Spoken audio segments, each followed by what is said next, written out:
passar uma orientação inicial para os jornalistas. Eu coloquei aqui no bate-papo ao lado o kit de imprensa, o arquivo e o link para quem tiver problema de baixar.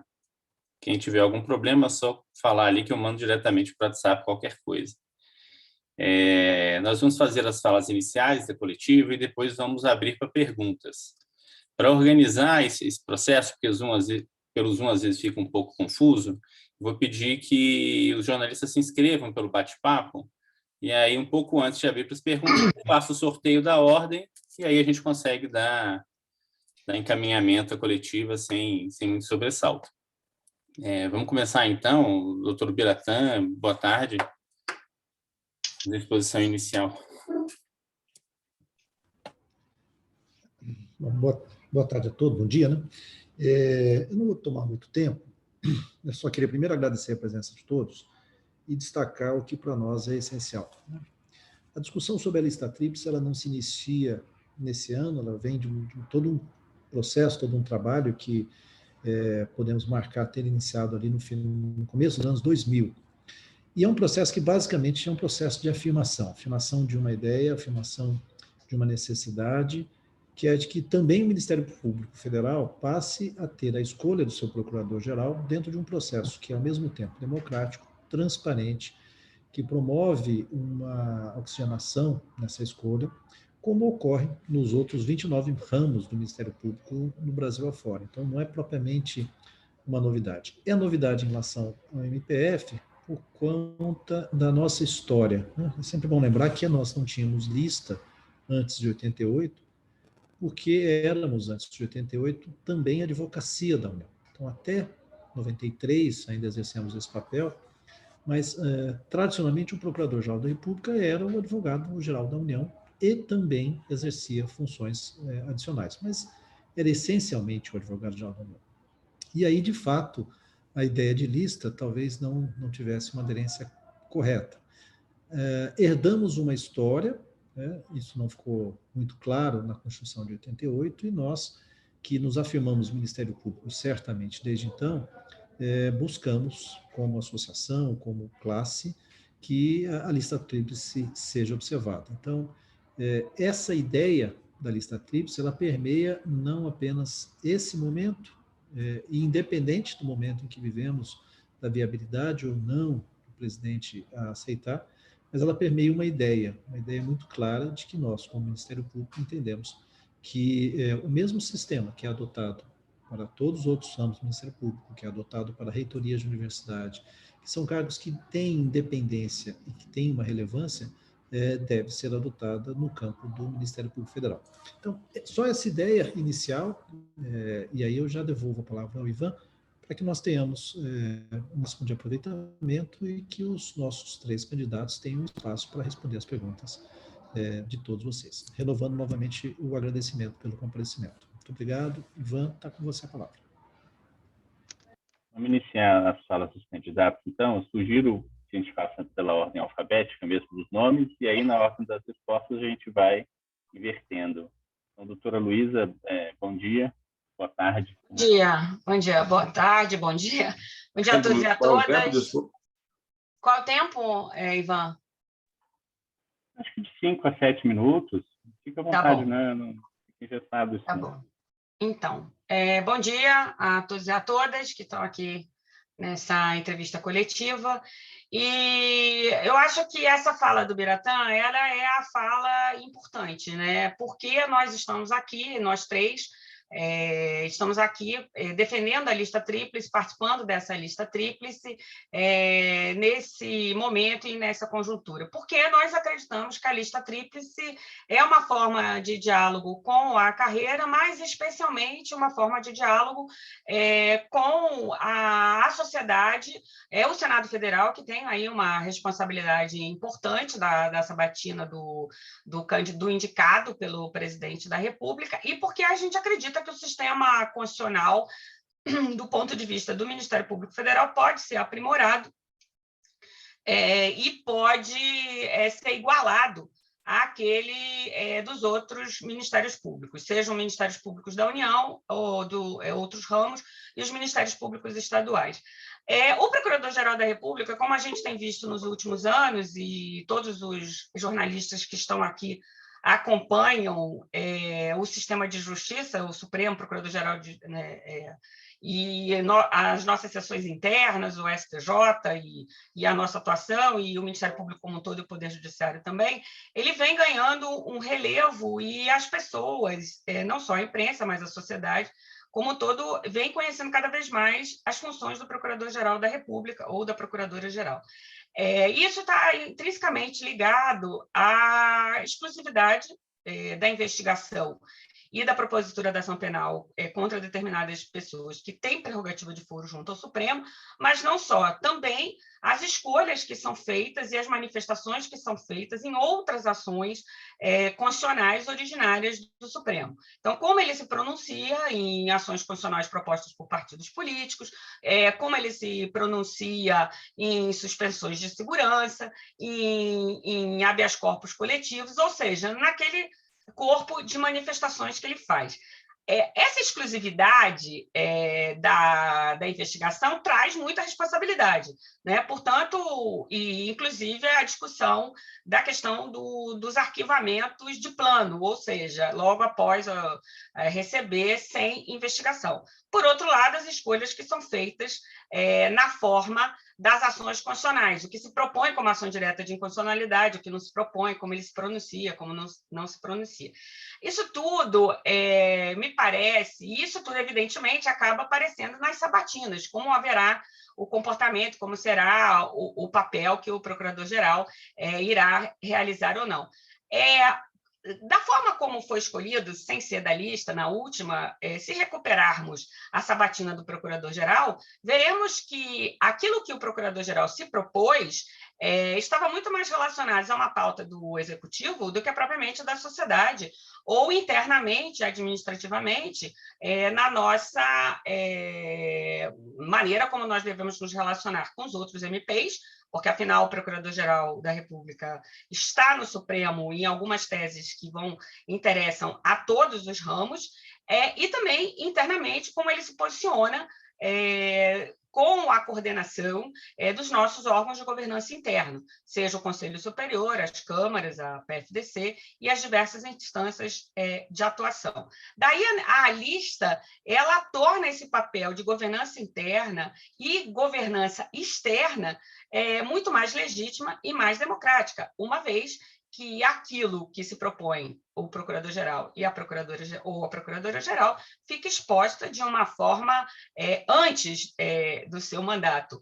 É uma garantia de independência e autonomia? É um caminho que pode vir com outras questões, como um mandato um pouco maior do que 2 anos, mais único, sem reeleição, e ainda com alguma quarentena para assumir outros mandatos, como outros cargos, como o cargo de ministro ou ministra no Supremo Tribunal Federal. Eu me coloquei como candidata porque participei da última lista, entendo que a minha experiência na carreira me leva a uma visão interna e externa de comunicação, tanto interna quanto externa, até porque participei do CNJ, fui coordenadora de Câmara, tenho um diálogo com o Congresso no exercício dessas funções. Participei também da Associação dos Procuradores da República. E esse diálogo com o Legislativo e com o Executivo, claro, é importante. E também levar ao Supremo as posições do Ministério Público Federal como um todo. Então, eu entendo que são essas razões que me movem como candidata a Procuradora-Geral da República. A defesa da lista, a lista é o melhor método, a lista é mais democrática e a lista é mais representativa do Ministério Público Federal e do Ministério Público como um todo no nosso sistema de justiça. Doutor Mário, bom dia.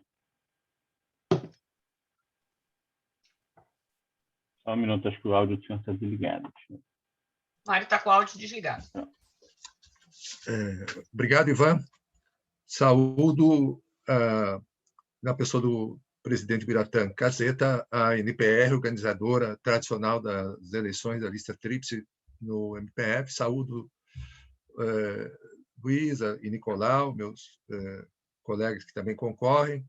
Saúdo a presença de um número significativo de jornalistas, de profissionais da imprensa, o que é muito relevante justamente para este procedimento eleitoral que tem por objetivo contribuir para a escolha do Procurador-Geral da República mediante critérios transparentes, discussões sempre que possível públicas e um acompanhamento da imprensa. Desde logo se coloca a questão de por que deve ser utilizado o método da lista tríplice, já que não está na Constituição. Realmente, a Constituição de 88 trouxe mudanças relevantíssimas para o Ministério Público, criando uma instituição verdadeiramente nova. E, no tocante aos MP estaduais, houve a previsão de escolha por lista tríplice. Nos outros ramos do MPU também isso acontece. No MPF, digamos que a mudança em relação ao critério pré-88 não foi tão grande assim. Antigamente, o presidente poderia escolher o procurador-geral dentre juristas renomados e designá-lo. Era um cargo de demissão ad nutum do presidente da República. Hoje, há uma restrição, tem que ser um membro da carreira, mas pode ser qualquer membro da carreira que tenha 35 anos de idade, maior de 35 anos. E é necessária a aprovação do Senado. O Senado se limita a aprovar ou reprovar, né? Ele não escolhe o PGR, ele aprova o nome ou não aprova. Portanto, remanesce nas mãos do presidente da República uma grande gama de escolha, uma ampla gama de escolha daquele que vai ser o titular do cargo de Procurador-Geral da República, que tem, dentre outras funções, inclusive a de processar o próprio presidente da República, né? Membros do seu governo, etc.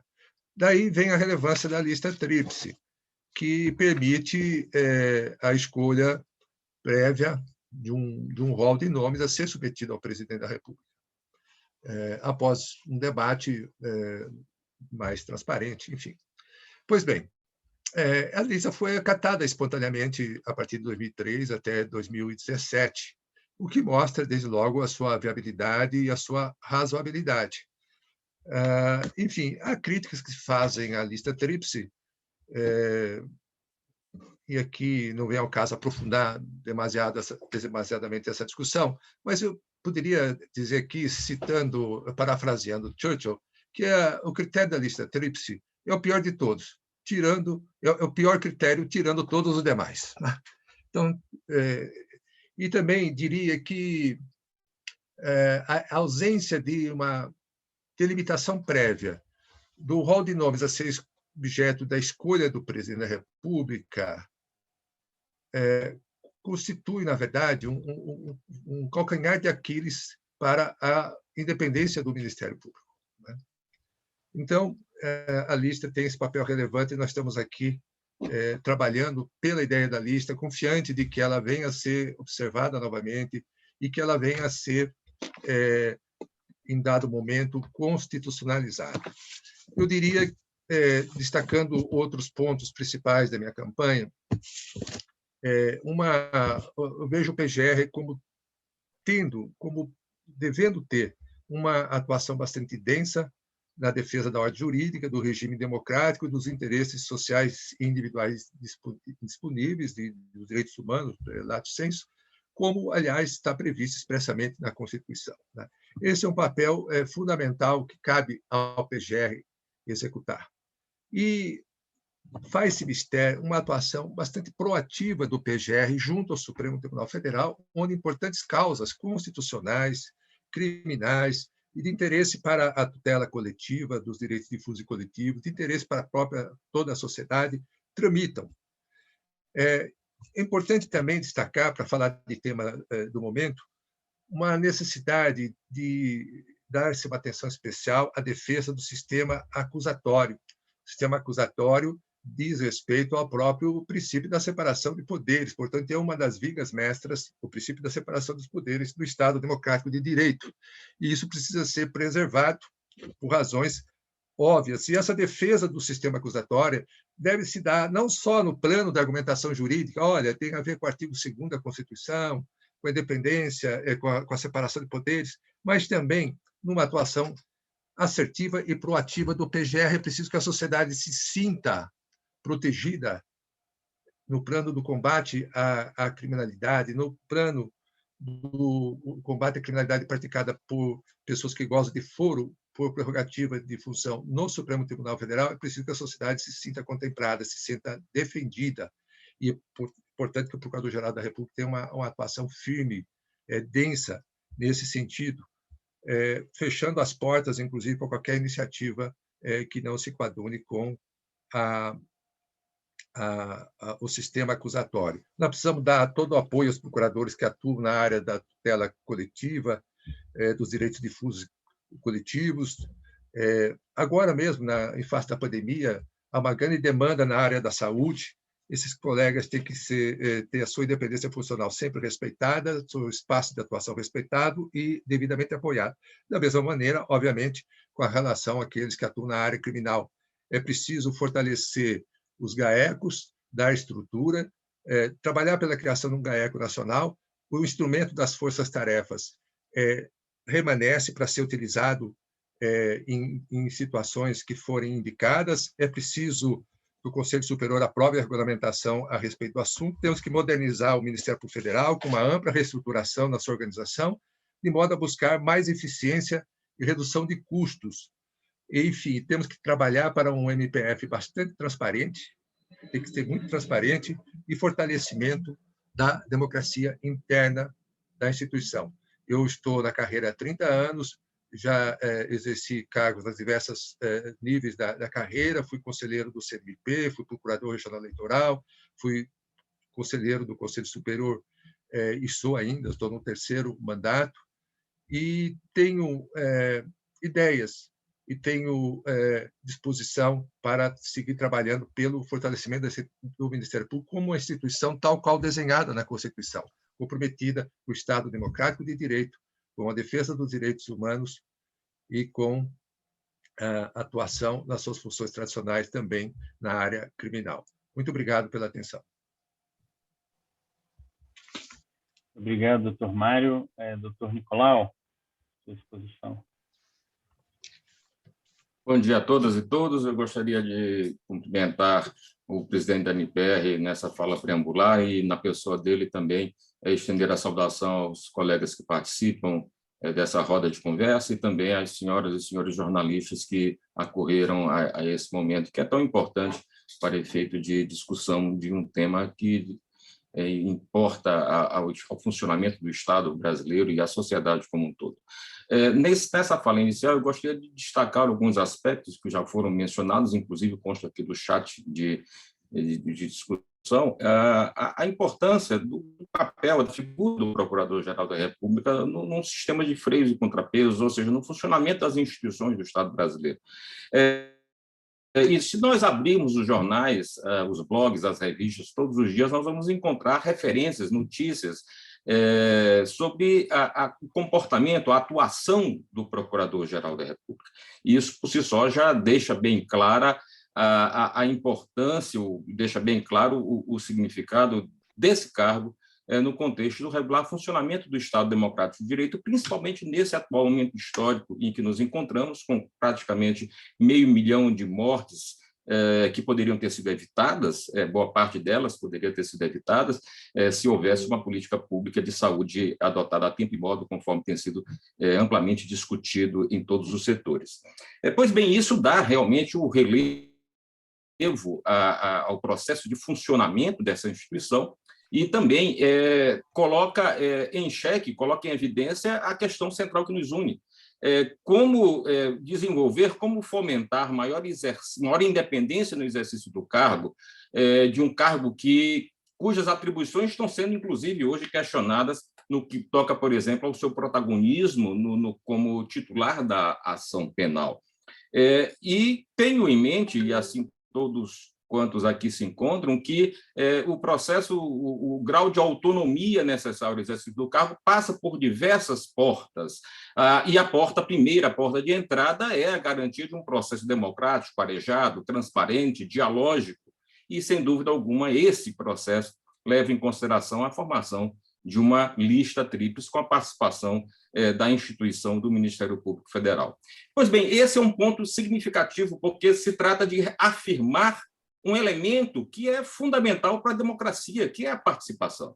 Eu acho que partimos dessa premissa, essa premissa de participação, de debate, de diálogo, de transparência, e, portanto, busca progressiva e permanente de independência à atuação do Procurador-Geral ou da Procuradora-Geral da República.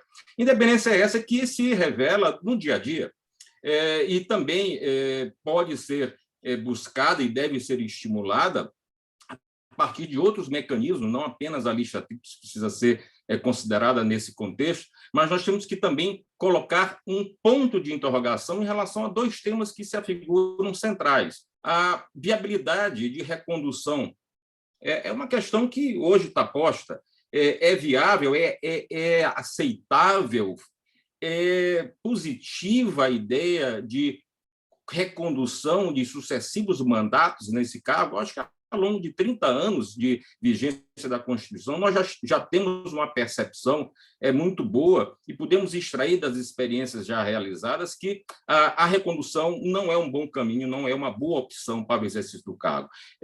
A própria ideia de democracia está umbilicalmente ligada à ideia de alternância no exercício das funções. Isso faz bem ao cargo, isso areja o exercício da função. E eu quero crer que, aliada à ideia da lista tríplice, nós precisamos agregar uma reflexão significativa, uma reflexão importante sobre a importância, a viabilidade de se ter a recondução para o exercício da função do cargo de Procurador-Geral da República. E um outro elemento também que surge, que tem surgido nesse biênio, aí, é um outro elemento importante para a reflexão, é saber da possibilidade de, no exercício do mandato, ou logo após o fim desse mandato, haver a possibilidade de o procurador-geral ser alçado a uma outra função pública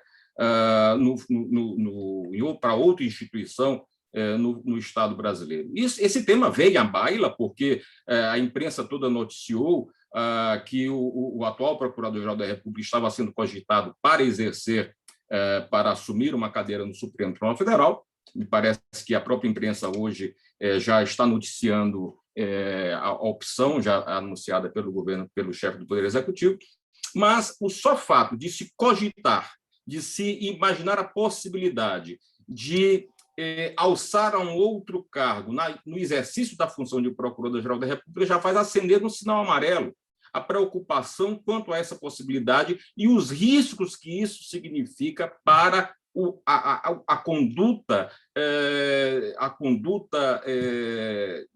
eu diria, despreocupada com outros objetivos, com outras ambições pessoais. Eu acho que esse cargo não é um cargo que deve estar suscetível a ambições ou projetos pessoais para exercício de qualquer outra função. E, portanto, nessa linha de raciocínio, penso que seja importante introduzir também na discussão a instituição de uma quarentena para quem exerce o cargo de Procurador-Geral da República. Então, eu vejo aí,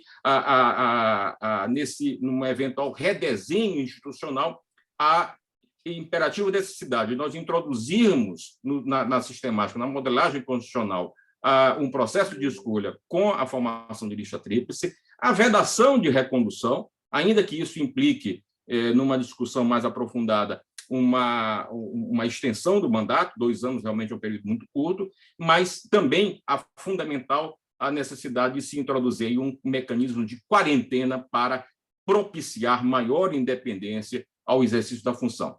E, por último, e não menos importante, vejo que algumas discussões já estão sendo apresentadas, algumas perguntas estão sendo apresentadas quanto à viabilidade dessa lista tríplice. Eu quero crer que todos os sinais até agora dados, inclusive os sinais a partir de 2019, nos levam a considerar a remotíssima possibilidade de aceitação da lista tríplice. Mas isso, evidentemente, não implica, não desmerece esse momento. Muito pelo contrário, reforça a importância de um debate aberto com a imprensa, inclusive, principalmente, acerca da necessidade de alteração, de reformulação desse processo de escolha para que nós possamos aí viabilizar da forma mais plena possível o exercício da função com o grau de autonomia, de independência que a sociedade dele espera. Eram essas as considerações nesse momento inicial, me coloco à disposição para quaisquer outras indagações a serem feitas. Obrigado. Vamos proceder com o sorteio das perguntas, então, pessoal. Iniciando a resposta dessa primeira pergunta, então, pelo Dr. Mário, aí seguindo o Dr. Nicolau e fechando com a doutora Luísa. A primeira pergunta que foi sorteada aqui é do Paulo Roberto Neto, do Poder 360. A PGR recentemente não foi consultada por ministro do STF antes de uma operação contra o ministro de Estado. Em outro inquérito dos atos antidemocráticos, entrou em divergência com a PF em diversos pontos e agora pediu o arquivamento da investigação.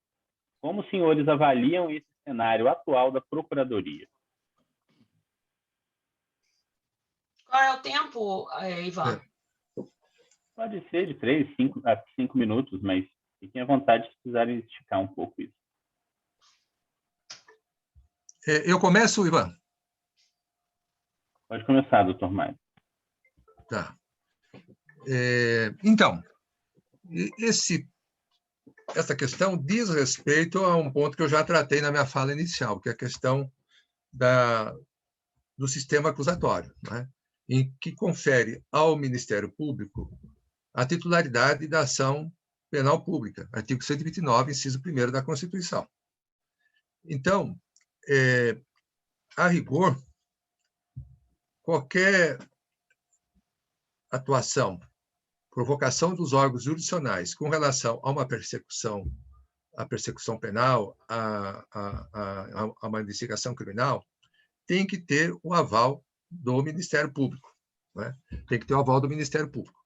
O sistema acusatório foi estabelecido em 88, sendo que o nosso Código de Processo Penal, que é da década de 40, por sua vez, admitia a atuação proativa do juiz, a atuação de ofício do juiz, seja na decretação da prisão preventiva, seja mesmo, em algumas hipóteses, na própria instauração da ação penal, de ofício por parte do juiz ou do delegado, né? A Constituição de 88 acabou com essas hipóteses. Porém, o sistema acusatório nunca foi 100% implantado em nosso país, porque envolve uma questão de mentalidades, não é? Agora, tratando desses casos específicos, nós estamos vendo situações que não tinham acontecido antes no âmbito do Supremo Tribunal Federal, né? Que sempre deu grande proeminência ao papel do Procurador-Geral da República. No caso da investigação envolvendo o ex-ministro, o ministro Salles, o que aconteceu foi que houve um pedido de arquivamento, meses atrás, formulado pelo Procurador-Geral da República, e a Polícia Federal trouxe elementos novos.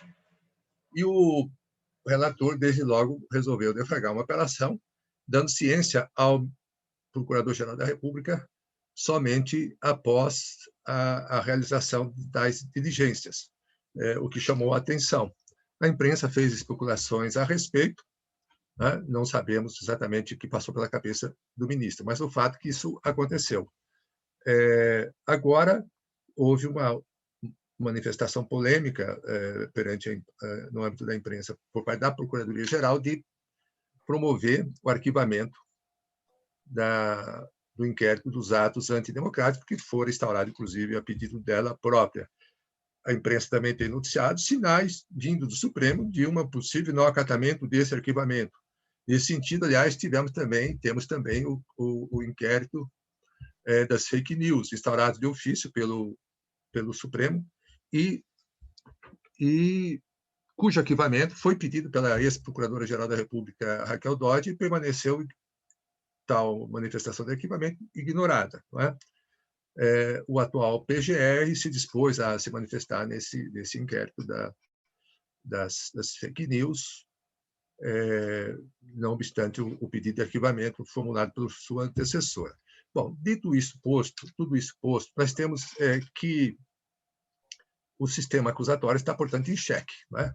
Em xeque. Nós não vemos a possibilidade de uma investigação prosperar, e muito menos de uma ação penal prosperar, à revelia do Ministério Público. Não é?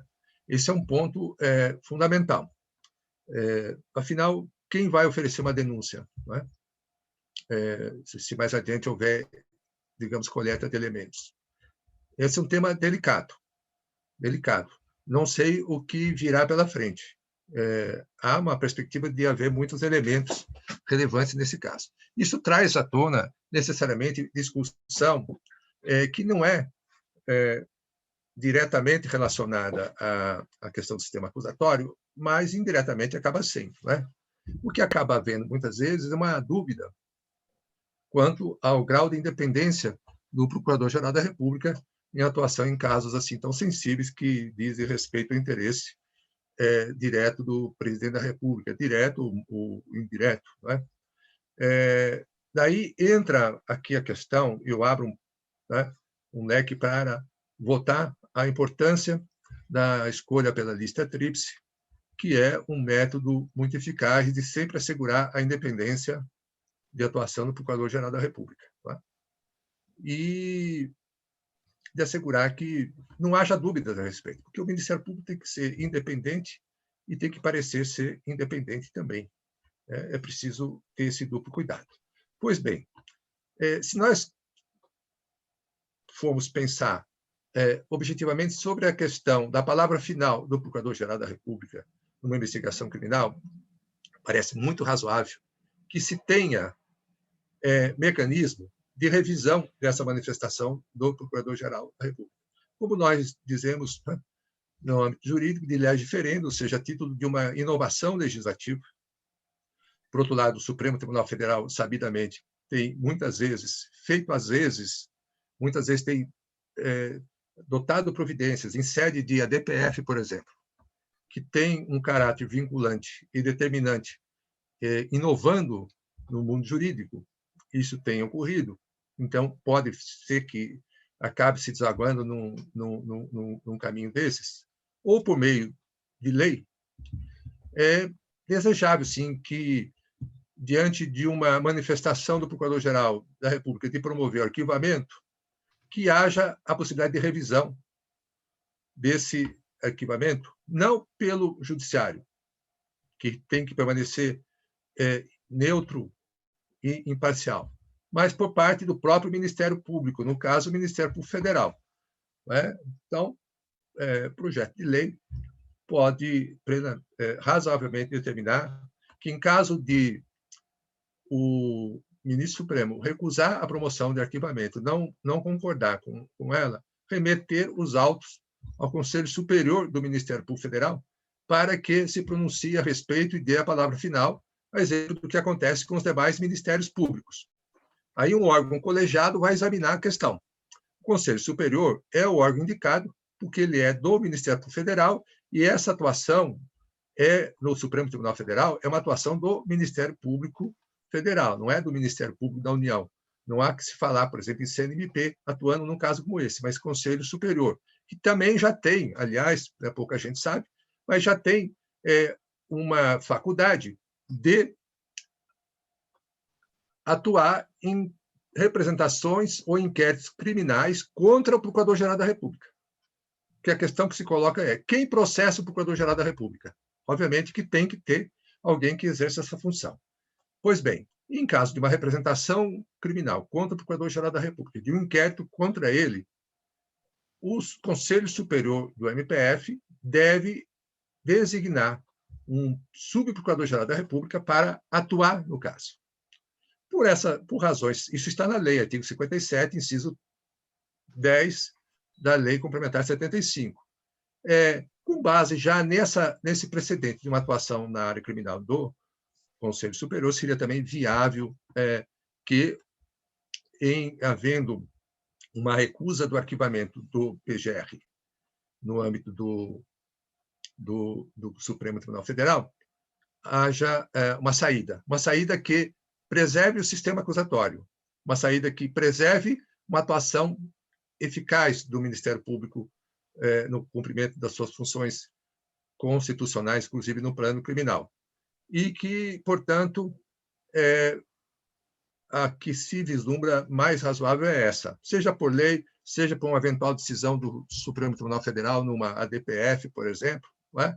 É importante, então, tratar essa questão de modo institucional. De resto, eu também destaquei na minha fala inicial que a minha proposta, se for PGR, ter uma atuação proativa, uma atuação bastante densa na área criminal, para que nunca haja qualquer dúvida de que o Ministério Público Federal está atuando no Supremo Tribunal Federal e em todas as outras instâncias com a determinação de proteger os interesses da sociedade no âmbito da ação penal pública e de outras ações, não deixando margem nunca a espaços vazios. Não é? Se um espaço fica vazio no âmbito da grande política, ele tende a ser ocupado. Então, nós estamos verificando, num caso como o citado, houve um bypass do Procurador-Geral pela própria Polícia Federal. Não é? E isso também não faz sentido nenhum. Não é? A Polícia Federal é um órgão que, dada a sua natureza policial, encontra-se, inclusive, submetido ao controle externo do Ministério Público. Essa é a regra. Então, vejo com preocupação os desdobramentos nessa área. É preciso defender o sistema acusatório e é preciso também garantir que se aperfeiçoe o mecanismo atual, que não se dê a última palavra a uma única pessoa, que haja a possibilidade de revisão desse ato de arquivamento do PGR por meio de uma atuação, por exemplo, do Conselho Superior do Ministério Público Federal, que é um órgão plural, um órgão colegiado. Eu adoraria seguir falando sobre o tema, mas já extrapolei meu tempo, peço desculpas. Doutor Nicolau, a sua resposta, por favor. Obrigado, Ivan. A pergunta é bastante importante, Paulo, e ela revela, na realidade, ela é um sintoma, ela revela um sintoma de algo que não vai bem em relação ao papel central da figura do Procurador-Geral da República nesse contexto daquilo que se chama em juridiquês, né, de sistema acusatório. Em outras palavras, o Procurador-Geral da República, perante o Supremo Tribunal Federal, é quem exerce a função de acusador, é o titular da ação penal também em juridiquês, né? E nessa condição de titular da ação penal, nada mais óbvio, até eu diria, do que o Procurador-Geral assumir uma posição de centralidade, seja no início, na deflagração de uma investigação de autoridade submetida à força por prerrogativa de função, seja na condução dos procedimentos investigatórios. E os últimos acontecimentos que têm sido noticiados, inclusive esse da instauração do procedimento e de medidas invasivas, busca e apreensão envolvendo o ministro de Estado do Meio Ambiente, revelaram o contrário. O Procurador da República sequer foi consultado, sequer se colheu a opinião dele em relação à realização de diligências investigatórias de elevada complexidade e gravidade, como é uma medida de busca e apreensão. Por que isso está acontecendo? Por que isso está acontecendo? O que isso significa no cenário da política institucional? Como eu disse no início, algo não vai bem. E esse não vai bem é o quê? A perda do protagonismo do Procurador-Geral em relação àquilo que há de mais caro na sua função perante o Supremo Tribunal Federal, que é o exercício da condição de acusador maior. O último acusador da República é aquele que tem, por competência constitucional, inclusive promover a investigação, a responsabilidade criminal do presidente da República. Ora, na medida em que sinais estão sendo dados de que o Procurador-Geral da República perde esse centralismo, é necessário repensar. É necessário repensar todo esse processo e, certamente, esse repensar passa pela forma de legitimação para o exercício do cargo. São essas as considerações que eu queria trazer como uma afirmação de que realmente algo não vai bem. Doutora Luísa. Eu acho que nessa questão, Paulo Roberto, sobre o exercício do poder de investigação do Ministério Público Federal e o Procurador-Geral da República no Supremo, a gente tem que voltar um pouco ao inquérito chamado inquérito da fake news, né? Que foi quando a ex-procuradora-geral Raquel Dodge pediu o arquivamento, e a gente tem que lembrar, por quê? Porque esse inquérito discutia ali os limites do uso de uma instauração de inquérito e com uma distribuição específica e dirigida, como foi feito pelo ex-presidente Toffoli ao ministro Alexandre de Moraes, dentro do permissivo que tem força de lei, que foi entendido assim, do regimento interno do Supremo Tribunal Federal. E ali, depois, foi feitos os limites daquilo. Quando foi julgado uma DPF já de relatoria do ministro Fachin. Ali naquele inquérito, aí surgiu uma outra questão, o Supremo exercendo um poder de investigação com pessoas que não têm prerrogativa de foro. Na DPF foi fixada, então, os limites, uma tese. A Procuradora-Geral havia pedido o arquivamento e aí começou a haver ali os desmembramentos. É importante lembrar, e aí os desmembramentos foram para vários lugares e tal. Alguns passando, inclusive, chegaram aos colegas na base, e os colegas arquivaram, porque não havia tipicidade, porque a prova havia sido colhida pelo ministro Alexandre de Moraes sem passagem pelo Ministério Público, chegaram à segunda Câmara de Coordenação e Revisão, que é responsável pela homologação ou não dos arquivamentos, e assim foi feito. Só que o procurador-geral atual, quando ele chegou, ele legitimou esse inquérito. Disse, não, agora pode ir desde que me dê vista. Bom, aí ficou isso. O que ele fez no ano passado? Aí, no ano passado, a gente tem que lembrar a origem do inquérito dos atos antidemocráticos. Porque chegar no ministro Salles passa por tudo isso. Nos inquéritos dos atos antidemocráticos, 21 de abril do ano passado, no feriado, houve uma manifestação de várias pessoas em frente ao quartel-general do Exército aqui no Brasil, e por conta de manifestações nossas, de integrantes do Conselho Superior, dizendo, olha, algo tem que ser feito, foi instaurado e foi pedido, requisitado, a instauração desse inquérito dos atos antidemocráticos, que passaram a ter investigações, aí sim, com várias pessoas de prerrogativa de foro, e algumas que se entendiam naquele momento que havia conexão. Bom, fomos surpreendidos, então, e ali havia notas da PGR, do vice-PGR, dizendo que estavam sendo investigados os sites que ganhavam com isso, deputados que usariam verbas de gabinete para produzir notícias dos atos antidemocráticos, e fomos surpreendidos, então, com um pedido de arquivamento baseado no argumento que diligências que deveriam ter sido cumpridas pela Polícia Federal não foram, e a Polícia Federal tinha seguido uma outra linha. Ora, cabe ao Ministério Público Federal o exercício do controle externo da atividade policial. Então, se o argumento foi esse, o Ministério Público, o PGR ou vice, a quem ele delegou, deveriam ter continuado as investigações da linha que entendia que deveriam ser feitas, instaurasse seu próprio PIC, procedimento de investigação criminal, chamasse o inquérito, fizesse suas diligências com a autorização necessária do ministro relator, com cautelares, que é da forma como se faz em qualquer lugar. Isso é sistema acusatório. O sistema acusatório não é só propor ou arquivar, inclusive dizer, junto com a polícia, quais as diligências que devem ser feitas.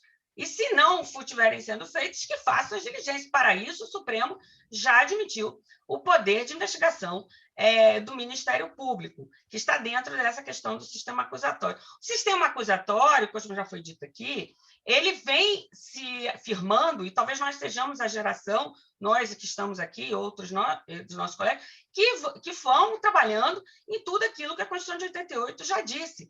É importante dizer que a Lei 13.964, que é conhecida como pacote anticrime, que eu detesto esse nome, ela tem uma tríade que, no meu ponto de vista, é básico do sistema acusatório. Ela diz, o sistema acusatório que vige. E aí é para todo mundo, né? Não é porque um tribunal acha ou deixa de achar, é para todo mundo. E as outras leis têm que fazer conformidade com essa e a Constituição. Tem o arquivamento direto no Ministério Público, a questão do acordo de não persecução penal e o juiz de garantia. É uma tríade.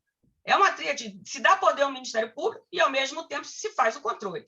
Mas, infelizmente, nós temos ADIs que suspenderam parte dessa lei. Espero que sejam, no futuro, as liminares não sejam referendadas como inconstitucional, sejam entendidas a constitucionalidade. Bom, aí chegamos à questão do uso antidemocrático. Ou seja, não gostou do resultado da Polícia Federal? Exerça o controle externo da atividade policial e faça suas diligências. Por outro lado, se vê ali, o ministro Alexandre abriu o inquérito, e se vê que há muita coisa que está sendo desmembrado. Só que esse inquérito aí que foi... tem uma parte está pública, a outra não. Né? Então, tem umas petições aí do vice-procurador-geral que ainda não se conhece na integralidade, mas está sendo analisado, certamente será conhecido. Então, acho que esse ponto. Chegamos, então, nos outros inquéritos. Bom, e aí isso tem a ver com o início da minha fala, do ministro Salles, do Meio Ambiente.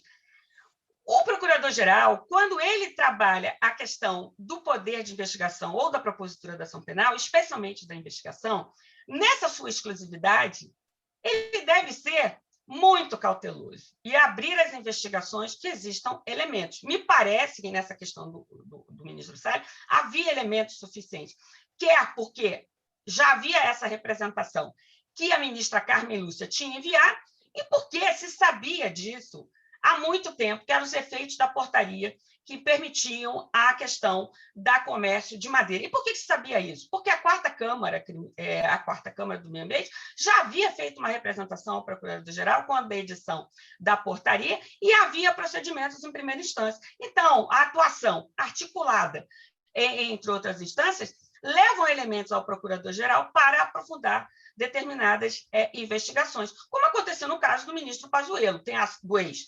Ele abriu o inquérito e tinha já ação de improbidade. Aliás, abriu o inquérito também por provocação de integrantes do Conselho Superior no início desse ano de 2021. O que acontece é que o ministro Salles abre essa investigação.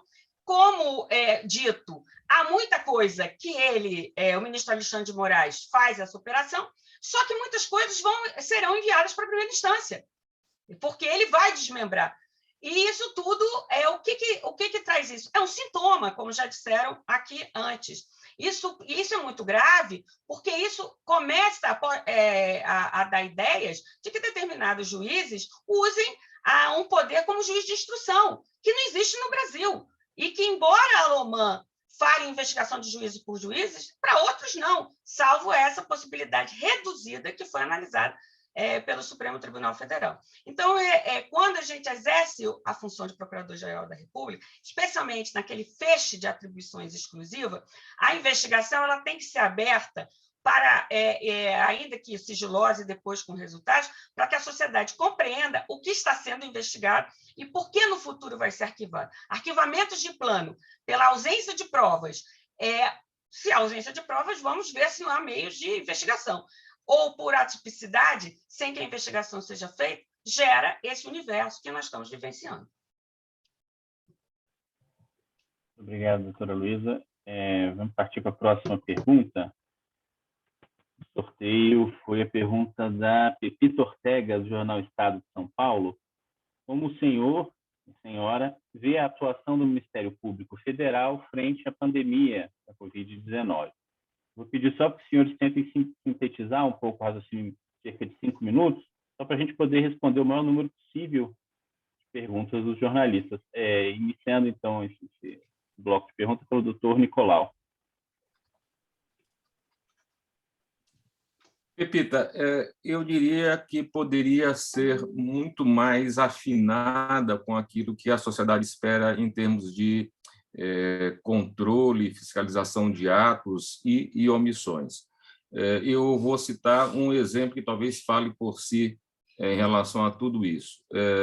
Em janeiro deste ano, quando a imprensa noticiou aquele estado de calamidade em que se encontrava a situação de saúde com a falta de oxigênio lá em Manaus, as pessoas morrendo sufocadas, sem ar, sem oxigênio, e quando veio à tona a notícia de que o Ministério da Saúde já havia sido alertado com antecedência de que isso poderia acontecer, todos os setores organizados da sociedade se mobilizaram e começaram a apontar a necessidade, o erro, a correção desse caminho, e, inclusive, a promoção e apuração de responsabilidades.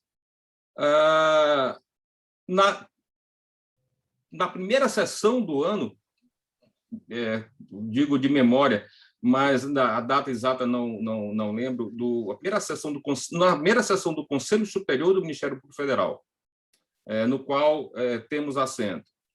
Na primeira sessão, nós cobramos do Procurador-Geral da República uma atuação incisiva em relação à apuração daqueles fatos, apuração de responsabilidades daqueles fatos. E cobramos em face da notícia que havia sido veiculada, principalmente em face da notícia que havia sido veiculada, de que a Procuradoria-Geral da República teria requisitado ao Ministério do Meio Ambiente a instauração de um inquérito fitossanitário. A expressão foi essa, fitossanitário. Ora,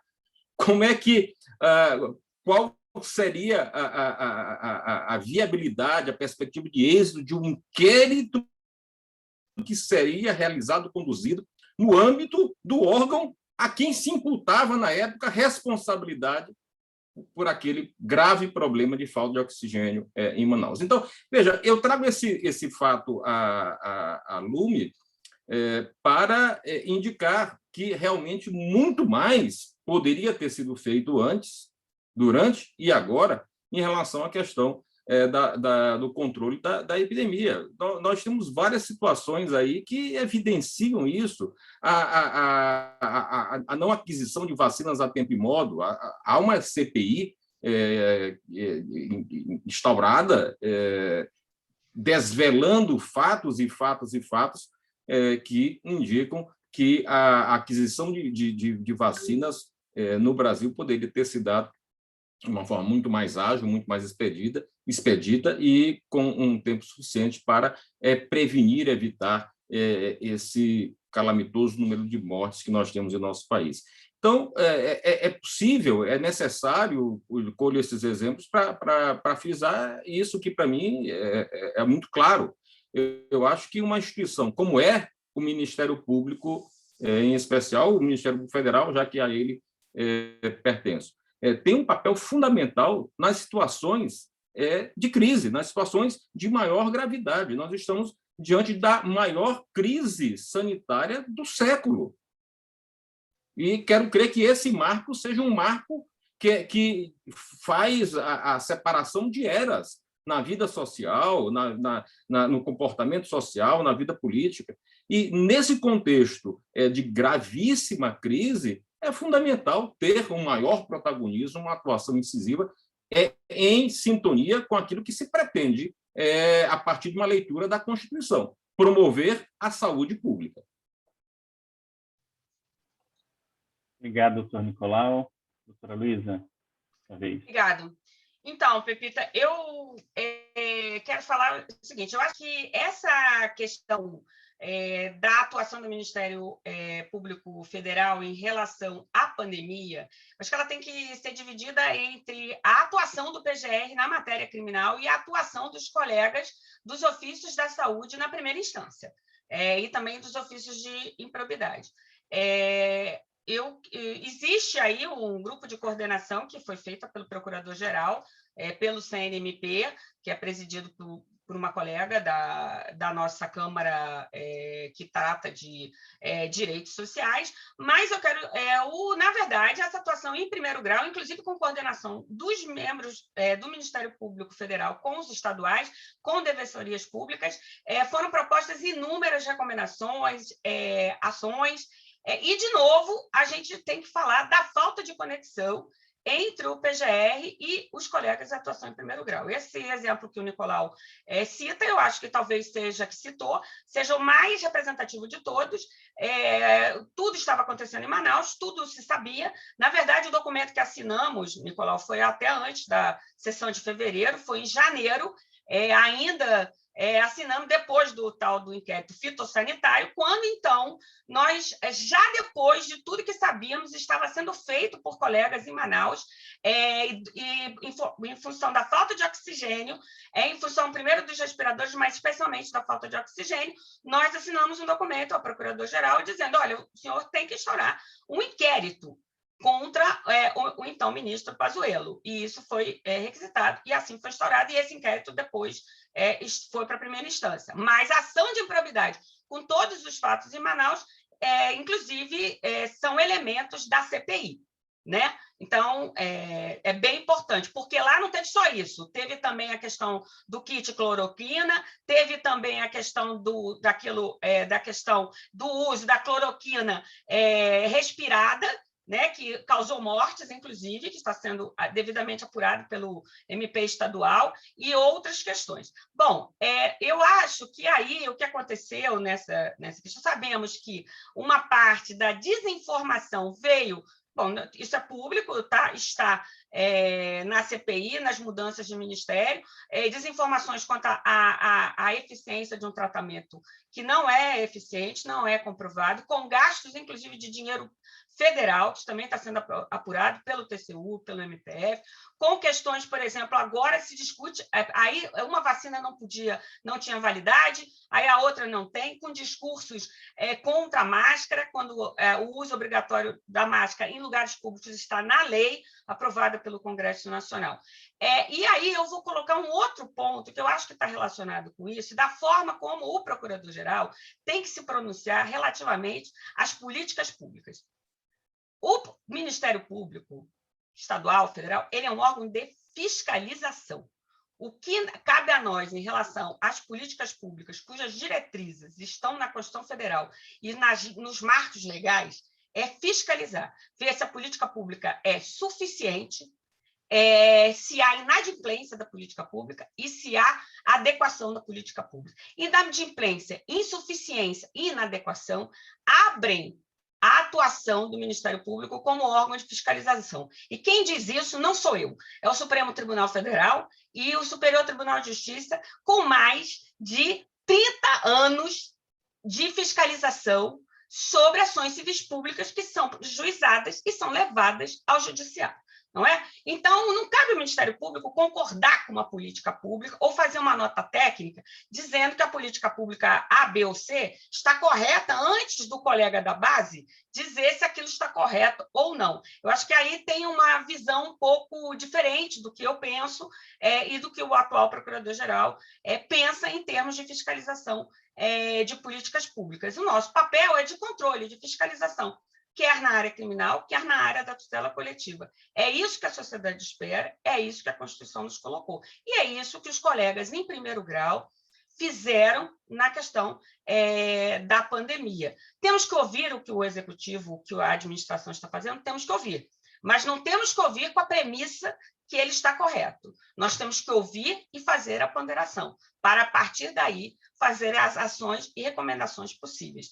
Existiu uma situação que, quando os colegas atuam na base de forma coordenada, houve uma situação de não encaminhamento de determinadas recomendações pelo Procurador-Geral a ministros, porque isso é a nossa lei.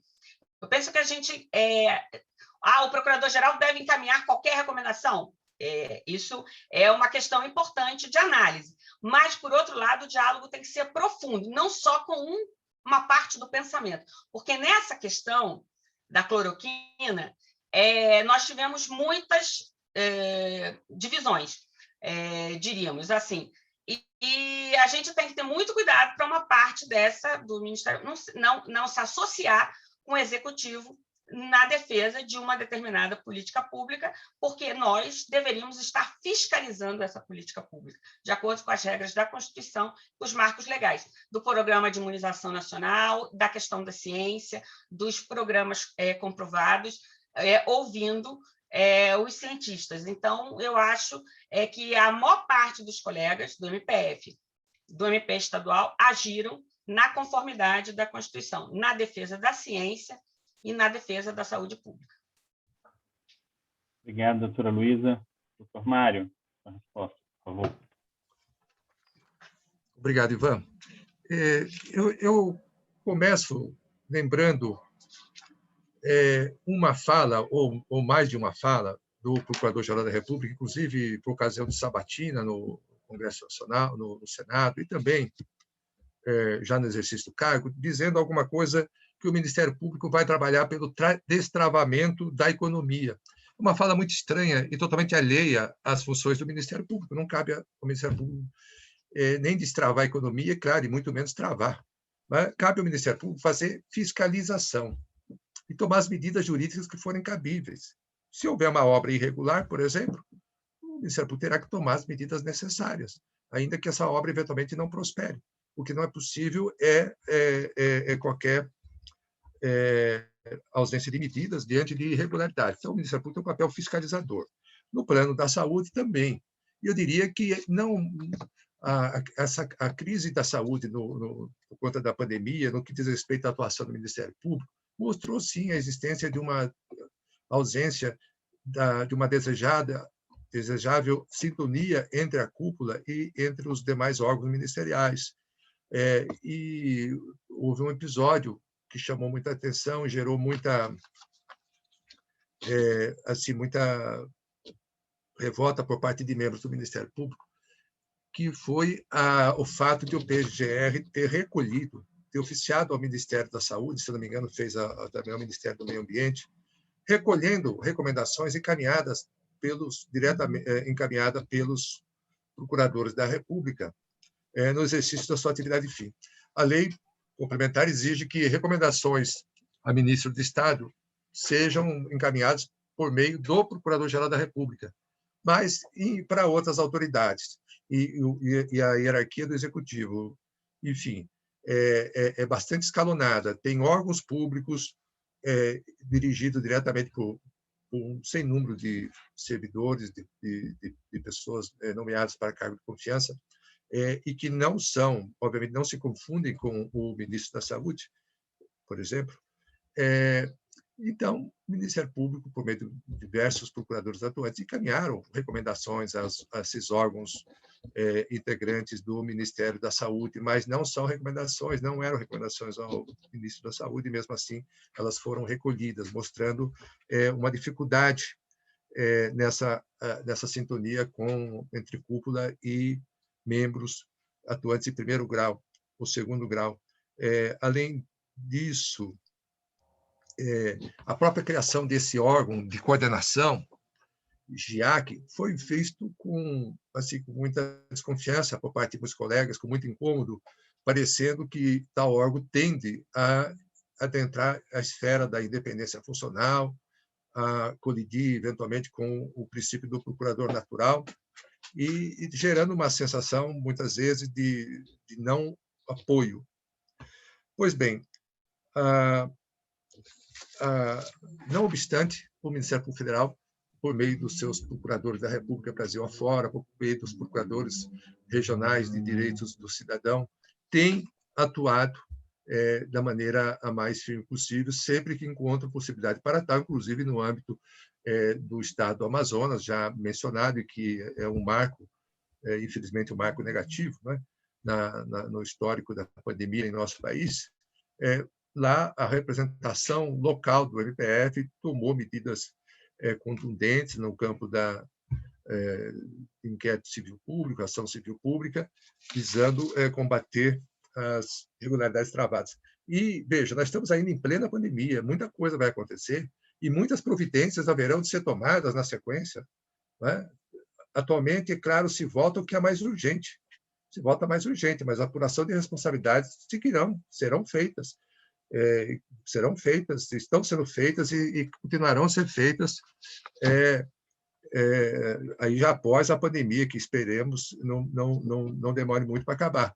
Mas, no momento, medidas urgentes têm sido tomadas. Agora, há realmente pontos delicados, eu diria, a questão das terras indígenas merece muita preocupação, do ponto de vista sanitário também, e a questão da intrusão de garimpeiros em terras indígenas somente se fez agravar nos últimos tempos, especialmente ao longo da pandemia. Veja o caso da terra indígena Yanomami, e outras terras indígenas no Pará, tem sido objeto de aumento na área de exploração ilegal do garimpo. Né? Garimpo no Brasil é uma coisa ilegal, garimpo em terra indígena é totalmente inconstitucional, ilegal, criminoso. É um atentado, desde logo, ao meio ambiente, devastação ambiental, e também aos indígenas, não só porque afeta o desfrute da terra que lhes é destinada, mas também porque, a esta altura, está afetando também a saúde da terra indígena Yanomami. O mercúrio derramado nos rios tornaram os rios que cortam a reserva, a terra indígena, imprestável para o consumo de água, até de alimentos, de peixes, etc. E também temos a questão, a carência na adoção de medidas efetivas para a proteção sanitária das comunidades indígenas no Brasil. Um déficit de atuação muito grande do governo nesse sentido, e isso causa problemas muito sérios a respeito. Nós temos aqui a questão da CPI, que está em curso, está trazendo à tona muitos fatos, e é bom lembrar que o Ministério Público Federal, o Procurador-Geral da República, será o destinatário, um dos destinatários do relatório final da CPI, quando ela terminar, dentro de alguns meses. E isso vai abrir campo imenso para a adoção de muitas medidas para a correção de ilegalidades, para a responsabilização de autoridades, enfim, para no campo criminal, no campo civil. Não é? Portanto, eu fico por aqui, porque já fui avisado que o meu tempo está esgotado já. Obrigado. Obrigado, doutor Mário. A pergunta agora é do José Marques, do jornal Folha de São Paulo. Qual a avaliação dos candidatos sobre a atuação da gestão Augusto Aras em relação a pedidos de abertura de investigações relacionadas ao presidente da República, Jair Bolsonaro? Peço para a doutora Luísa iniciar as respostas. Por favor, doutora Luísa. Então, obrigado. Então, José Marques, eu acho que, em relação ao presidente da República, eu acho que vale aquele mesmo conceito que eu já havia mencionado anteriormente.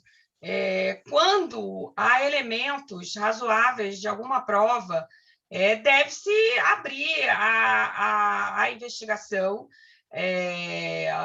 do ponto de vista criminal. Lembrando aí que também existe uma responsabilidade do Congresso Nacional do ponto de vista político-administrativo, com vários pedidos de impeachment que existem, já existiam com o ex-presidente Rodrigo Maia, e existem também com o atual presidente da Câmara, Arthur Lira.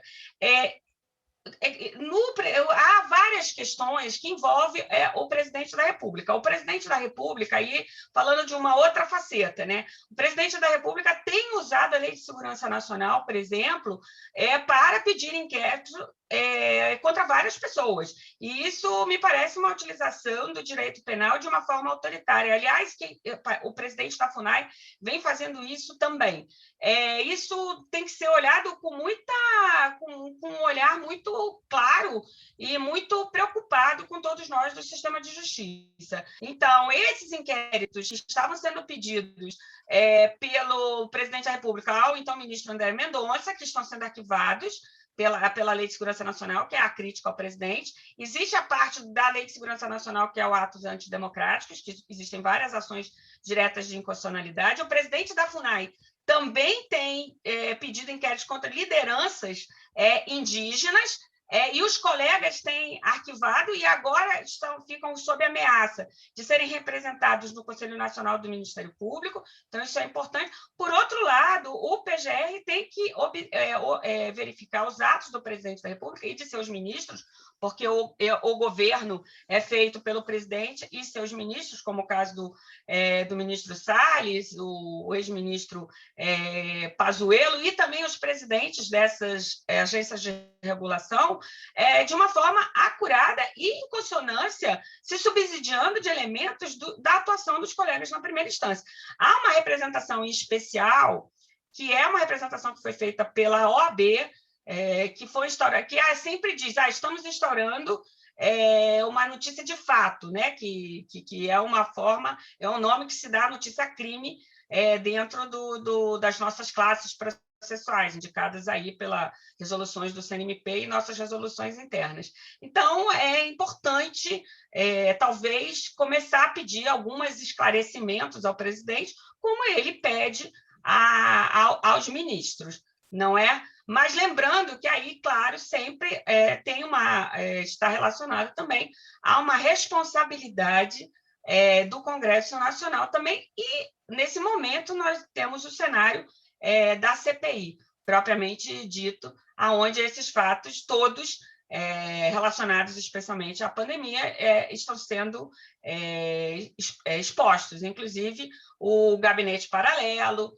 o gabinete do ódio, essas questões que estão aparecendo. E aí, só para encerrar a minha resposta, eu queria colocar um ponto, que é a utilização dessas estruturas paralelas de comunicação para explorar propagandas através de redes sociais que levam a uma lógica do amigo-inimigo, do ponto de vista político, transformando qualquer adversário e qualquer crítico no inimigo passível de persecução através do pedido de instauração de inquéritos, por exemplo, ou de perseguição de servidores dentro dos órgãos públicos.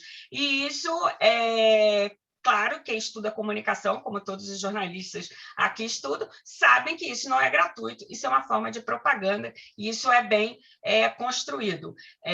Inclusive, quando se começa a usar elementos, por exemplo, de supremacia branca, como foi o Martins, né, e que já se encontra denunciado pelo Ministério Público. Então, nada disso é gratuito, na verdade, faz parte de uma política de comunicação. E o Ministério Público Federal, eu creio, está bem atento a isso, dentro de cada uma das suas atribuições. E o Procurador-Geral deve ficar atento dentro da sua própria atribuição. E aí retornamos ao indevido arquivamento dos atos antidemocráticos, do meu ponto de vista. Obrigado, doutora Luísa. Doutor Mário, por favor. Bom, antes de mais nada, eu queria corrigir aqui uma falha minha de não ter nominado os jornalistas que fizeram as perguntas anteriores. Então, eu queria dizer que tive aqui a satisfação de responder a primeira pergunta do Paulo Roberto Neto, do Poder 360, a segunda da Pepita Ortega, do Estado de São Paulo, e agora vou ter a satisfação de responder o José Marques, da Folha de São Paulo. A questão é bastante relevante, e quando estava lá falando da razoabilidade da escolha do PGR por meio da lista tríplice, eu lembrei que uma das funções mais delicadas que exerce o PGR é a de investigar o próprio presidente da República, né, que é quem nomeia o PGR. Então, o fato de o procurador do presidente da República nomear o PGR, obviamente, não deve ficar qualquer inibição na atuação do PGR. Né? Tem que ser assim, com lista ou sem lista, mas a lista cria condições objetivas mais favoráveis a uma atuação livre e desembaraçada do Procurador-Geral da República. Disso não há dúvida nenhuma. Isso é uma questão objetiva e é uma questão desde sempre. Não estou pensando em A, B ou C. Pois bem, isto posto, o presidente da República pode ser processado por crimes de responsabilidade no âmbito do Congresso Nacional, mais exatamente pelo Senado Federal, né? Da mesma maneira que o próprio Procurador-Geral da República, que os ministros do Supremo, que os ministros de Estado. Pois bem, não se tratando de crimes comuns, ou seja, não se tratando de crimes de responsabilidade, mas de crimes comuns, a competência para o processo é do Supremo Tribunal Federal. E quem atua no Supremo Tribunal Federal como órgão do Ministério Público Federal é o Procurador-Geral da República. Dito tudo isso, cabe ao Procurador-Geral da República investigar o presidente da República quando houver justa causa para isso. Então, o que é preciso analisar? Cada investigação aberta, cada representação dirigida, né, em face do presidente da República, encaminhado ao PGR, seja por meio do Supremo Tribunal Federal, seja por meio de qualquer cidadão que leve uma notícia de um possível crime cometido pelo presidente da República, cabe fazer um exame preliminar da viabilidade, mas sem instauração do procedimento preliminar. Isso, nós que atuamos no criminal do Ministério, muitas vezes nos defrontamos por parte da Polícia Federal de instaurar investigações preliminares, que, obviamente, que o Ministério Público Federal não concorda com isso, porque uma investigação preliminar não tem previsão legal e não está sujeito a regras procedimentais e algo que sempre tendia a fugir do controle do Ministério Público Federal. Então, eu, por exemplo, nunca aceitei de bom grado essa prática de investigação preliminar, a não ser uma verificação qualquer, rápida, que se faça desde logo, não é? Mas não algo que dure mais tempo do que deveria durar um inquérito policial, por exemplo. Pois bem, então, o procurador-geral tem que avaliar, tem justa causa, tem razoabilidade, não é? Entendo, ele deve instaurar um procedimento, em tese, poderia até ser um procedimento investigatório criminal no âmbito do gabinete dele, um procedimento investigatório criminal. Ou, como tem sido tradicional, pedir ao Supremo Tribunal Federal a abertura de um inquérito, indicando, desde logo, as diligências que quer efetivar, né? Então, o presidente da República é a maior autoridade do Estado brasileiro. Disso ninguém tem dúvida, como também ninguém deve ter dúvida de que, em havendo qualquer disputa na esfera judiciária, a última palavra é do Supremo Tribunal Federal. Não só a última palavra em frente aos demais juízes, mas também frente ao próprio Executivo, frente ao próprio Presidente da República, frente ao Congresso Nacional, né? No Estado Democrático tem direito essa última palavra do Supremo Tribunal Federal, sempre que ele for instado a agir, é líquida e certa. Qualquer coisa contra isso é algo que afeta o próprio Estado Democrático de Direito. Não querer obedecer a ordem judicial, como disse outro dia um líder parlamentar, é uma coisa muito grave. Voltando ao Procurador-Geral, e havendo justa causa, e havendo elementos claros de investigação, tem que abrir a investigação, tem que abrir um inquérito, não é? Tem que abrir. E não tem outro caminho senão abrir, senão instaurar um inquérito. Não vou entrar agora em caso concreto, porque também não quero me substituir a opinião delicti, né, como se diz, a manifestação, a opinião, né? Mas, provavelmente, hoje temos um número grande de representações envolvendo o presidente da República, não só de representações junto ao Congresso Nacional com vistas a um possível impeachment, mas também no campo criminal, e estão lá para apreciação do Procurador-Geral da República. É preciso, como disse, adotar uma atitude que, obviamente, na essência, é igual que se adota em face de qualquer pessoa investigada, e especialmente igual que se adota com relação a todos que estão submetidos ao foro por prerrogativa de função no âmbito do Supremo Tribunal Federal. O presidente da República é mais delicado, mas é preciso agir sempre que for necessário, né? Sem qualquer cálculo de outra natureza que não o da avaliação de que está-se diante de elementos que indicam a possível prática de um crime. E aí cabe ao Procurador-Geral da República agir. Agir de ofício, inclusive. Não só esperar sentado na sua cadeira de Procurador-Geral, mas também, eventualmente, tomar a iniciativa de fazê-lo, porque é isso, o Ministério Público tem iniciativa, tem poder de iniciativa. Obrigado, doutor Mário. Doutor Nicolau, sua resposta. Marcos, de forma direta e objetiva, já que muitos falaram em relação ao tema, o Procurador-Geral da República é órgão de governo, de Estado, e não um órgão de governo. E, em sendo um órgão de Estado e com a sua independência consequente, pode e deve instaurar procedimentos de investigação, promover a responsabilidade criminal de quem quer que seja, inclusive do presidente da República, do chefe do Poder Executivo. Essa é uma competência da maior gravidade em termos de arcabouço constitucional, mas é uma das competências reservadas pela Constituição ao Procurador-Geral da República com foro no Supremo Tribunal Federal.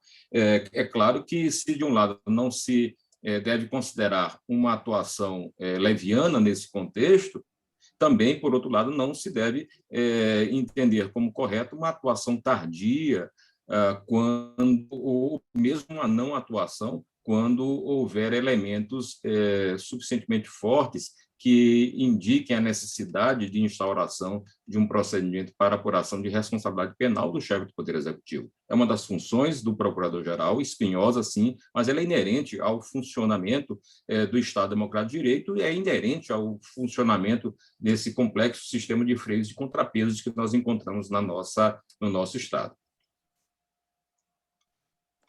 Obrigado, doutor Nicolau. Vamos agora para a penúltima pergunta, pessoal. Na verdade, a pergunta sorteada foi do Luiz Calcanho, do Correio Brasiliense, mas eu pedi permissão para fundir aqui com a pergunta da Mariana Machado, da Rádio CBN, porque elas são muito próximas. Os senhores e a senhora acreditam que dessa vez a lista será respeitada? Como enxergam essa decisão de escolher alguém que não está na lista? Há uma aproximação com o presidente da República nesse sentido? Peço para o doutor Mário iniciar as respostas. Por favor, doutor Mário. Pois não. A pergunta tem sido feita com recorrência, né? No ano de 2019, a NPR entregou a lista tríplice, então formada ao presidente da República, foi recebido. Ele, enfim, como é sabido, não se ateve à lista. Não se ateve à lista. Se o presidente da República, dessa vez, vai se ater à lista ou não, eu prefiro não responder por ele. Afinal, cabe a ele decidir se vai receber a lista ou não. O fato é que nós, independentemente do risco de não acatamento da lista tríplice, porque se trata de uma ideia forte, porque se trata de uma ideia que galvaniza a preocupação de todos os membros do Ministério Público Federal há pelo menos 2 décadas, trata-se de uma iniciativa da qual não podemos abrir mão, né? Nós somos favoráveis à lista tríplice e, ao realizar essa eleição, nós estamos mostrando a viabilidade e as virtudes do procedimento de escolha da lista do PGR por meio da lista tríplice. Sobre os contatos com o presidente da República, estão a cargo do presidente da NPR, que já tem na sua programação a proposta de entregar pessoalmente ao presidente da República a lista tríplice, uma vez apurados os resultados da eleição do dia 22. Né? Então, nós, candidatos, estamos aqui também para assegurar que vai haver lista tríplice. Né? E voltando à questão, né? Então, nós acreditamos na lista tríplice, que é o melhor, que é o pior sistema de escolha do PGR, tirando todos os demais, né? E que é também uma garantia objetiva e impessoal de uma atuação sempre independente do Procurador-Geral da República. Obviamente que, não havendo previsão na Constituição, não se pode dizer que seja ilegal escolher fora da lista, né? Mas lembramos aqui que 3 gestões presidenciais sucessivas acataram espontaneamente a lista tríplice. E esperamos que ela seja acatada novamente e que seja, mais adiante, constitucionalizada, né? Isso é o objetivo. Esse é o que acreditamos deva acontecer. Agora, não tratamos disso, eu não trato disso, tenho certeza que ninguém trata disso aqui, de modo corporativo, né? Porque isso interessa a toda a sociedade. A toda a sociedade interessa que o Ministério Público atue plenamente nos termos da Constituição, nos termos do que a Constituição diz que cabe a ele fazer, que atue sempre de maneira independente, isenta, imparcial, com firmeza, respeitando as demais instituições, sejam instituições compostas por agentes políticos eleitos, sejam por agentes políticos não eleitos, mas que atue de modo independente, né? Isso é o que a sociedade quer, precisa. O Ministério Público se tornou um elemento essencial no sistema de freios e contrapesos do Estado Democrático de Direito em nosso país a partir de 88. E a lista tríplice é o que melhor atende a esse desiderato constitucional para o Ministério Público. Obrigado. Obrigado, doutor Mário. Doutor Nicolau, por favor. Bom, obrigado. A pergunta é do Calânio e da Mariana, não é isso? Isso, Calcaim da Mariana. Obrigado a ambos pela pergunta trazida, e traz a oportunidade de reforçar o que disse no início, e penso que no horizonte de tantas incertezas, é necessário, é fundamental a afirmação de algumas convicções, algumas certezas. E eu quero crer que, sem diálogo, sem participação comunitária, sem engajamento social, sem debate, sem institucionalidade, sem independência das instituições que atuam com vistas ao melhor funcionamento do Estado de Direito, sem tudo isso, a democracia seria uma concha vazia.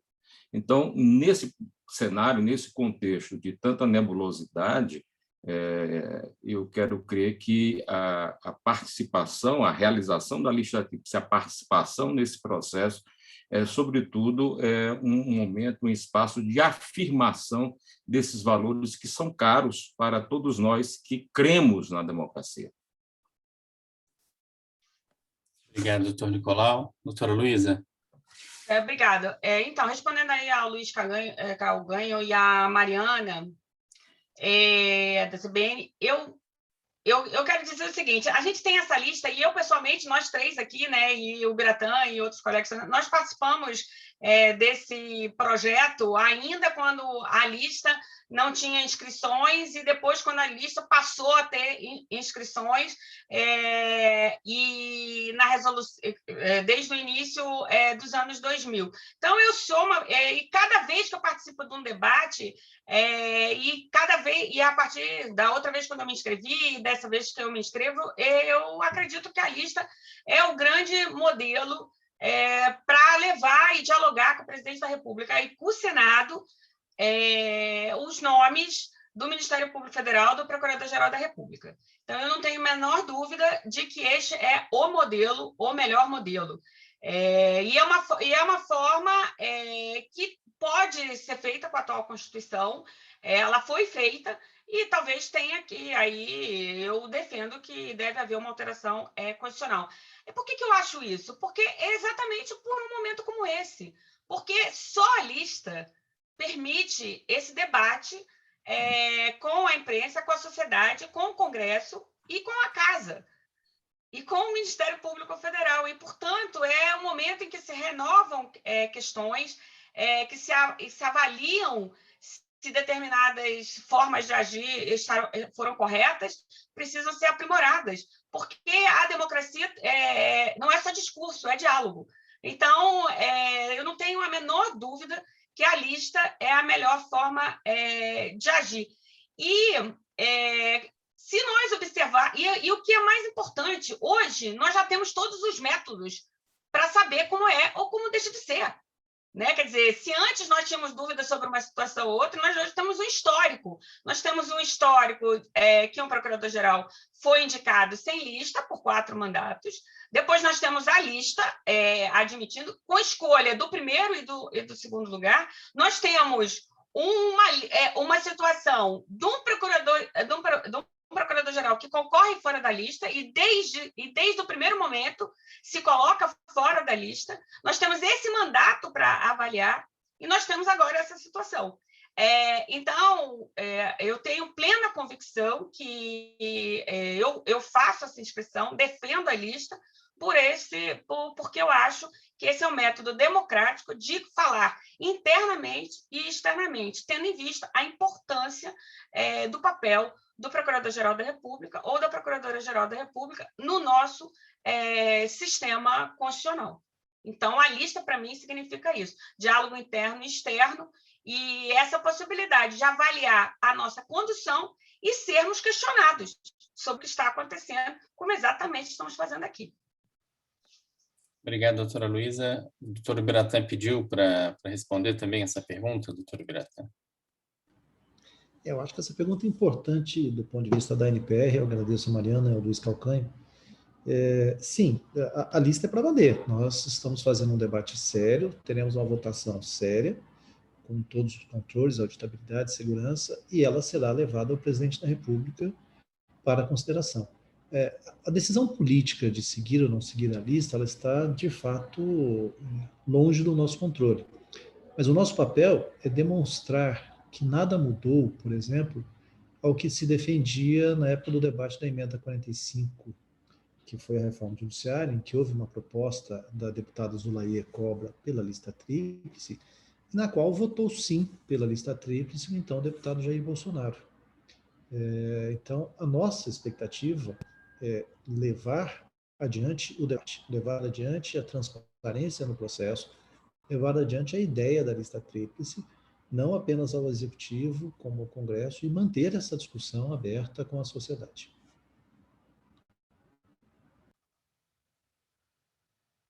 Obrigado, doutor Biratã.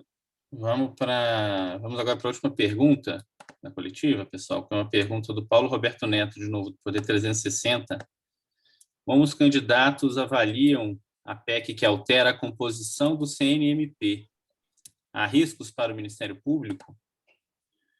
Pedir para o doutor Nicolau iniciar as respostas. Bom, de forma bastante breve também, agradeço, Paulo Alberto, a pergunta. Inicialmente é importante dizer que o Ministério Público Federal, e por meio, inclusive, da sua associação, desde 1993, sustenta a importância e a necessidade da adoção de mecanismos de controle externo. Isso está numa carta de Blumenau, realizada no encontro de 93. O ruim de ser mais jovem do que os outros é que você tem a memória de coisas do século passado, né, Biratã? Então, em 93, a gente já dizia a importância de se ter um mecanismo de controle externo, tanto do Judiciário quanto do Ministério Público, o que finalmente se tornou realidade em 2004, com a edição da Emenda 45. O bom do Conselho Nacional, acho que o importante do Conselho Nacional é você ter um equilíbrio na sua composição. Há que ter membros do Judiciário, membros do Ministério Público, falando aqui do CNJ, assim como no Conselho do Ministério Público, há de ter membros do Ministério Público, membros do Judiciário e, sobretudo, representantes da sociedade civil, indicados por meio da Câmara e do Senado, além também da participação da advocacia nesses dois conselhos nacionais. É importante estabelecer essa correlação de representação para que a percepção em torno da atuação das instituições possa ser feita também de uma forma ponderada. E eu quero crer que, nesse sentido, uma alteração constitucional que promova um desbalanceamento nessa representatividade que deve ser equilibrada, possa, de certa forma, não representar na plenitude dos objetivos estabelecidos pelo legislador constituinte, quando resolveu, em boa hora, instituir esse mecanismo de controle da atuação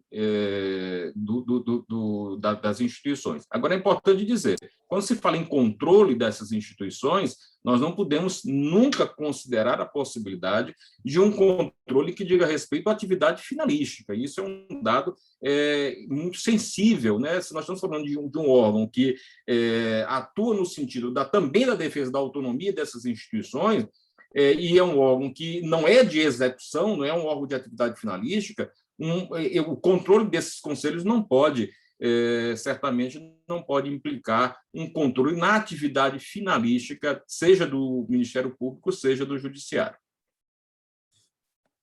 Obrigado, doutor Nicolau. Doutora Luísa, por favor. Eu acho que essa questão da PEC, né, que pretende alterar a composição do CNMP... Bom, primeiro é importante dizer que o CNMP e o CNJ, né, foram criados juntos, são dois órgãos, com a emenda 45 em 2004. Como o Nicolau já mencionou, nós da MPF, nós fomos favoráveis desde 1993, participamos de inúmeros debates, tinha-se um modelo, na época se falava do modelo português, do controle da magistratura, inclusive em outros países, a Espanha esses órgãos têm também o poder de falar sobre promoções, indicações, que não é o nosso caso. O controle externo, na verdade, então, ele tem órgãos de fora do Ministério Público e do Judiciário, e também indicados da OAB, indicados pela Câmara e pelo Senado. Alguns dizem, na defesa dessa PEC, no sentido de dizer, olha, mas não é controle externo, porque a maioria é do Ministério Público ou da magistratura, e os advogados e o órgão da Câmara e do Senado são minoria. Bom, eu convido a essas pessoas que fazem essa crítica a lerem, além da Constituição e da lei, lembrando que a Constituição também foi emendada novamente em outra oportunidade para esclarecer tanto o CNJ, novas funções do CNJ como do CNMP, e falo aqui como uma pessoa que integrou o CNJ, né, que é o órgão paralelo. Então, convido a essas pessoas que defendem essa PEC aqui a verem as sessões do CNMP para ver se essa composição leva a um corporativismo ou uma independência. Eu acho interessante ver como é que as coisas funcionam na prática, né? E como a nossa associação e a própria CONAMP têm falado, a modificação desse órgão para aumentar uma representação da Câmara dos Deputados, tirando a representação do Ministério Público do Distrito Federal, ela vem numa situação de outros debates, que é de modificação, por exemplo, do Supremo Tribunal Federal. E nós temos que ficar muito atentos a esses modelos autoritários que pretendem coibir órgãos de fiscalização, modificando os órgãos de controle. Porque nós vemos em alguns países, por exemplo, o aumento de tribunais constitucionais para aumentar a presença de pessoas indicadas pelo governo da vez. Então, nós sempre temos que pensar no hoje e no amanhã, né? Porque a Constituição não se altera assim facilmente e depois não se volta tão facilmente por conta do quórum necessário. Então, o que eu acho é que o CNMP tem exercido sua função de controle. É importante ver as estatísticas. Outra crítica que não é verdadeira, que o CNMP não pune, não tem procedimentos. Ao contrário, é bom pesquisar essas estatísticas, e também falo aqui como o CNJ, tendo participado no CNJ, as pessoas que sentam tanto no CNMP ou no CNJ têm uma atuação com um caráter de independência muito forte, até porque ficam afastados das suas funções, no caso do Ministério Público, e no caso do Ministério Público nem podem ser promovidos, hein? Quem faz parte do CNMP, de tal forma, quem vai para o CNJ pode, do MP, mas a magistratura não. Então, há um ônus em ir, tanto para um como para o outro, participando dessas carreiras. Então, eu não aprovo, penso que é importante verificar como se funciona na verdade. E queria também lembrar que nós temos 3 posições no CNMP que foram aprovadas na CCJ do Senado, mas não foram ao plenário, e que agora está numa renovação de mandatos, e que eu espero que, então, a composição integral seja sabatinada, aqueles que precisam ser sabatinados, que já foram indicados, ou que serão ainda pelos seus órgãos de origem, e que, então, passem pela eleição no plenário do Senado. Obrigado, doutora Luísa. Doutor Mário, sua resposta sobre a PEC CNMP. Veja, eu queria destacar que tanto o CNMP quanto o CNJ surgiram no âmbito da Emenda Constitucional 45, que entrou em vigor em dezembro de 2004.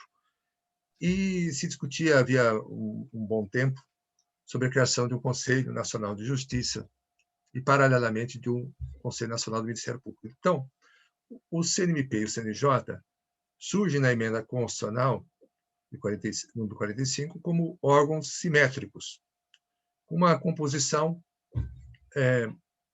em boa parte, simétrica também.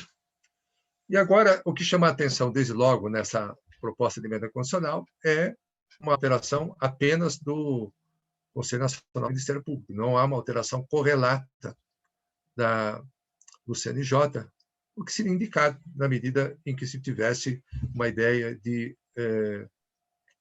aprimoramento do funcionamento dos conselhos nacionais. Esse é um ponto que causa uma dúvida inicial. E a alteração na composição acaba trazendo, sim, uma preocupação, porque aumenta a composição em um membro escolhido pelo Congresso. Não é?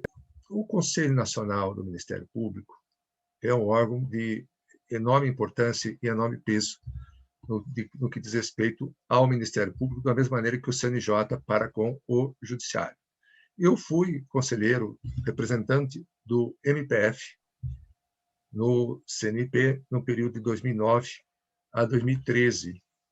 E, desde então, eu sigo acompanhando os trabalhos do CNP e noto que tem havido, crescentemente, uma tendência maior do CNP a tratar de assuntos que tocam muito de perto e, às vezes, tocam abertamente a temática do exercício mesmo da atividade finalística do Ministério Público. Vale dizer, aquela atividade que está lá delimitada no artigo 129 da Constituição, que diz respeito à atuação criminal, atuação na área das ações civis públicas e outras atuações do Ministério Público,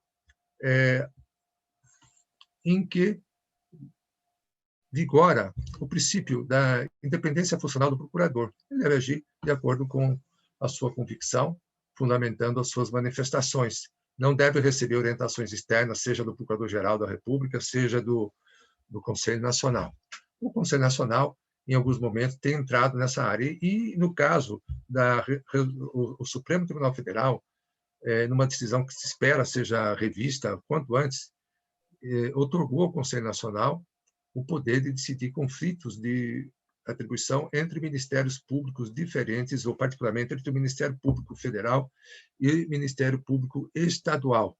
Esses conflitos são, muito frequentemente, os casos mais relevantes e delicados, conflitos positivos, ou seja, os dois ministérios públicos se dizendo independentes, se dizendo competentes para fazer a apuração, né? E há já um certo desequilíbrio na composição do CNMP que torna a situação do MPF um pouco mais delicada nesses casos.